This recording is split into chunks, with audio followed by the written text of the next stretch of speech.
Hi everybody, it's Isabel from Wishful Girls, and today I thought I would share with you something I made this last week, and I posted it in my Etsy shop. I thought I would just explain to everyone how I made this. It is a Mother Mary hanging shrine, and it is made entirely from things I had hanging around the house. So I'll start with the back. The back is just a piece of cardboard that I think I got from a cereal box. And I Mod Podged this piece of fabric to the back of it. But I don't know if anybody's aware, but when you Mod Podge cardboard, it tends to curl up. So I cut some craft sticks. This one I cut in half, and this one's the regular one, to make sort of a backing to keep the cardboard straight and to keep it from curling up. Then I pasted the material over it. I also made a little hanging thing at some rope, some thistle rope to put on here. I didn't want to put a metal one because I wanted this to look really vintage, and I think the metal one would have taken away from that. So this is the back. I did go around the material with my sewing machine before I pasted it on here with the Mod Podge. And that's the back of it. This is Mod Podge that bled through. I didn't like it at first, but now I think it brings some dimension to it. So I do like it now. So now the front. This paper I Mod Podged on here. It's paper that I had received a birthday card in the mail. This was the envelope to it. So I glued this onto the cardboard. And then I did some stickles to bring out some of the, the flowers. After that, I did this rickrack around the edge. And I have to say, I had a lot of problems with this rickrack because it kept fraying along the edges. So I had to apply a lot of glue to keep this from, fraying all the time when I was working on this. But I got it down there pretty good to keep it from fraying. There's a lot of glue on these edges. Next, I put on this pink lace that was hanging around. It's a gorgeous piece of pink lace. I've had it for a long time. I only have a little piece of it left now. And I also did some beadwork on the lace. You see I did some red beads and some pink beads. Originally this was supposed to be all pink, but it came out mostly pink and red.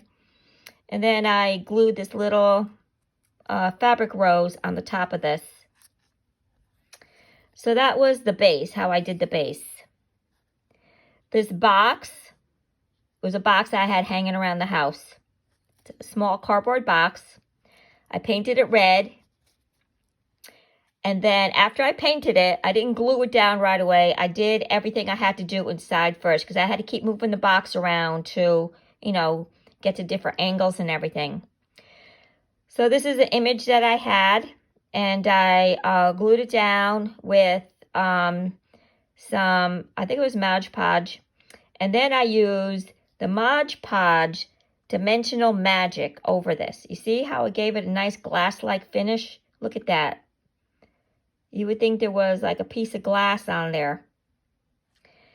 After that was done, I had some confetti that's shaped in little hearts that have like all different colors in it, like a rainbow mix. Let me see if I could bring it in, if you could see it. And I put that all the way around the edge. And then I put the pink glitter around the edge too, for you couldn't see where the card was glued down. After that was done, then I glued the box on here. And I used heavy gel matte medium to do it because nothing else I thought was going to make it stick really well on there. So I used that, and I'm glad I did. After I did that, then I took a glue gun and I did this little beading around the edge.